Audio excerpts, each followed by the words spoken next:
Kita mulakan bismillahirrahmanirrahim. Alhamdulillahirabbil alamin wassalatu wassalamu ala rasulillahil amin wa ala alihi wa sahbihi ajma'in. Subhanaka la ilma lana illa ma 'allamtana innaka antal alimul hakim.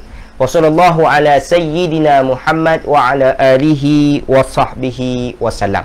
Baik tuan-tuan yang dirahmati Allah oleh Allah Subhanahu wa taala, kita mulakan dengan ummul kitab Al-Fatihah. A'udzubillahi minasyaitonirrajim. Bismillahirrahmanirrahim. Alhamdulillahi rabbil alamin arrahmanirrahim maliki yaumiddin iyyaka na'budu wa iyyaka nasta'in ihdinas siratal mustaqim siratal ladzina an'amta 'alaihim ghairil maghdubi 'alaihim waladdallin. Amin. Bismillahirrahmanirrahim. Allahumma arhamna bil Qur'an waj'alhu lana imaman wa nuran wa hudan wa rahmah. Allahumma zakkirna minhuma nusina wa 'allimna minhuma jahilna warzuqna tilawatahu ana al-laili wa atrafan nahar waj'alhu lana hujjatan ya rabbal alamin.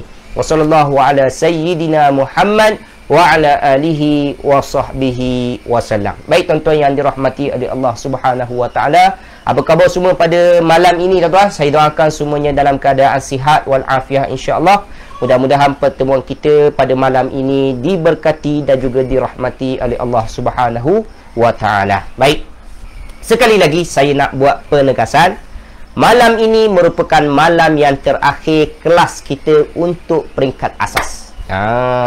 Malam ini adalah malam yang terakhir kelas kita. Jadi biasanya kelas yang terakhir ini saya akan pilih ayat yang lain. Saya akan ambil ayat yang lain yang di luar daripada surah Al-Ankabut. Kalau dalam kelas kita bincangkan hanyalah surah Al-Ankabut saja. Kalau tuan-tuan perasan awal hari tu kita bincang surah Al-Fatihah, kemudian barulah kita masuk surah Al-Ankabut sampailah minggu yang terakhir pada minggu lepas Jadi malam ini oleh kerana malam yang terakhir, saya akan pilih ayat yang lain. Ayat yang lain supaya tuan-tuan nampak macam mana cara perbahasan kalau jumpa ayat yang lain. Sebab tuan-tuan dah belajar benda yang sama saja, cuma kita nak cuba praktikkan supaya tuan-tuan nampak macam mana kita nak gunakan apa yang kita belajar tu pada ayat-ayat yang lain. Baik, itu perkara yang pertama. Perkara yang kedua tuan-tuan, banyak pesanan sikit awal-awal ni tuan Perkara yang kedua tuan-tuan dengan berakhirnya kelas kita pada malam ini, saya dah bagi tahu di awal kelas tadi, sebelum kita mulakan kelas tadi, bermakna tuan-tuan sudah belajar dengan saya 90% tuan. 90% kaedah asas bahasa Arab. Jadi orang yang belajar bahasa Arab, dia wajib tahu apa yang kita dah belajar. Sekiranya dia tak tahu apa yang kita belajar ini, maka dia tak layak untuk belajar bahasa Arab. Sebab kita nak lebih mendalam ni, kita kena lepas dulu asas-asas.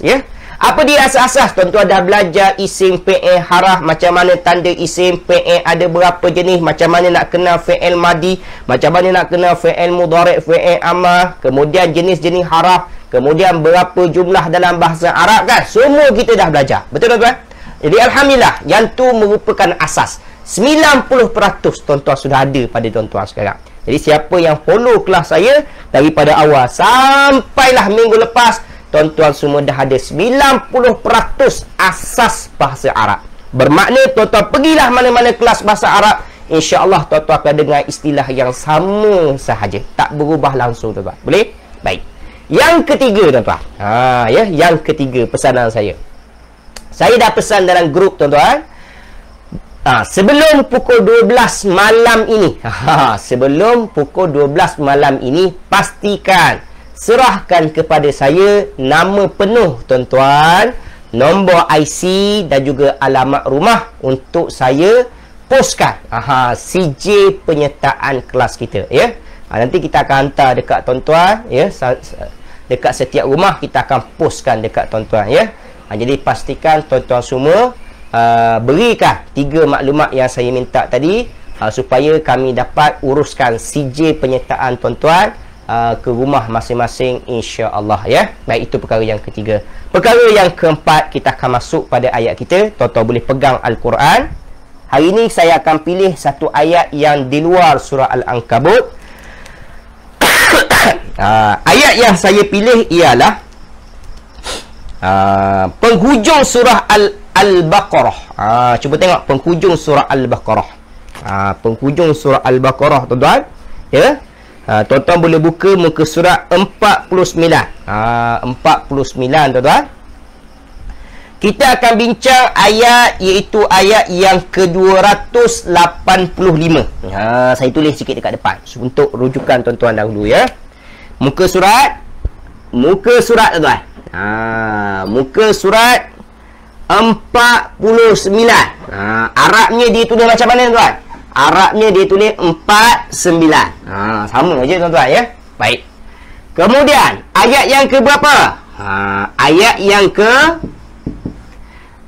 ke-285, tuan. Saya ambil yang mudah-mudah dulu supaya tuan-tuan dapat gunakan dengan sebaik mungkin. Nombor dia macam mana? Dia nombor macam ni, tuan.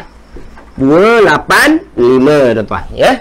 Okey, jumpa ke tak jumpa? Ayat kita dimulai dengan perkataan Amanar Rasul. Yang ni ayat yang selalu ataupun ayat yang sangat popular, ya, untuk tuan-tuan baca, terutamanya untuk bacaan tahlil, ya. Biasa tuan-tuan selalu baca ni kan. Amanar Rasulu bima. Masing-masing dah ingat, ya. Okey, sekarang tulis di ruangan komen dahulu sebagai bukti tuan-tuan masih bersama dengan saya. Tulis di ruangan komen dah jumpa ke belum. Tulis di ruangan komen dahulu. Baik. Jadi ayat yang kita akan bahaskan yang terakhir pada malam ini ialah muka surat 49, ya. Ayat yang ke-285. Surah apa ni, tuan? Surah Al-Baqarah. Penghujung surah Al-Baqarah. Puasa Al-Baqarah, tuan. Al-Baqarah maksudnya lembu betina, ya. Lembu betina. Okey dah, jumpa dah. Okey, terbaik. Jadi tuan-tuan fokus pada ayat 285 dahulu. Jadi seperti biasa, perkara yang pertama ialah kita akan baca dulu sedikit ayat ini supaya kita ambil keberkatan daripada ayat yang kita nak bahaskan pada malam ini, ya. Kalau boleh tuan-tuan jangan tengok terjemahan Al-Quran yang ada terjemahan. Pastikan Al-Quran macam ni, tuan-tuan. Pastikan Al-Quran macam ini, tiada sebaran terjemahan. Amanahkan diri tuan-tuan masing-masing dekat rumah, tuan. Tidak dibenarkan saya ulang sekali lagi, tidak dibenarkan untuk lihat Al-Quran yang ada terjemahan. Pastikan Al-Quran yang kosong macam ini, tuan, tanpa sebaran terjemahan, supaya tuan-tuan dapat bincang dengan saya dengan sebaik mungkin. Sebab kita nak belajar macam mana nak dapatkan makna ni. Ya. Okey, jadi saya harap tuan-tuan berada di rumah tidak lihat terjemahannya, ya. Ya, pastikan jangan lihat terjemahan Al-Quran. Kalau lihat, jadi kacau kelas kita, tuan-tuan, ya. Nanti tak seronok dah.